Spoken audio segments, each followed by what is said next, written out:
يا محامي أرجوك ساعدني،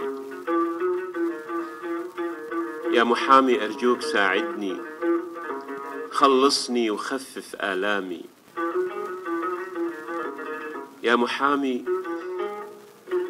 أرجوك ساعدني، خلصني وخفف آلامي من زوجي اللي يعذبني وخلى الحزن قدامي.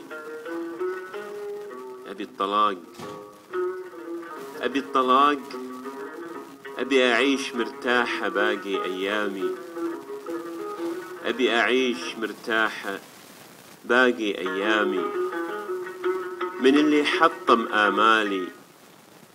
مسكينة أنا، مسكينة أنا ومساكين عيالي. أب ظالم، أب ظالم وزوج كنت أحسبه لي بيكون ذلالي. يعطيني حبه، يعطيني حبه يفرح بوصالي.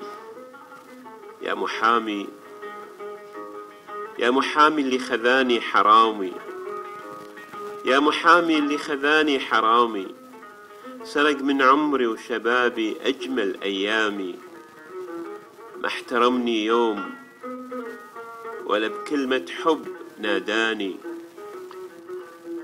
الزواج عندي له معنى سامي، الزواج عندي له معنى سامي، وعنده الضرب والشتيمة والإهانة والتعالي. يا محامي، يا محامي اشرح للقاضي معاناتي، يا محامي اشرح للقاضي معاناتي.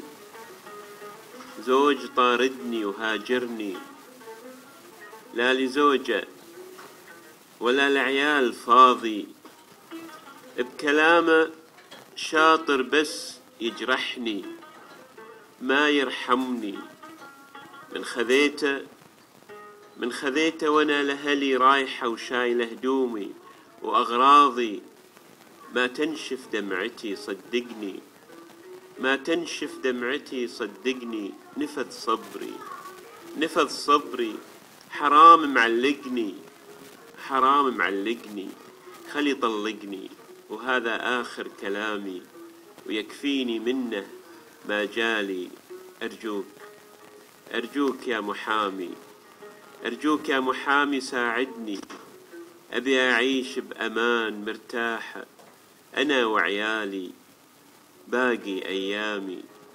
وسبحانه، سبحانه ذكر بالقرآن إمساك بالمعروف أو تسريح بإحسان، آية كريمة لكل زمان ومكان. أرجوك، أرجوك يا محامي، أرجوك يا محامي ساعدني وخفف آلامي، خفف آلامي.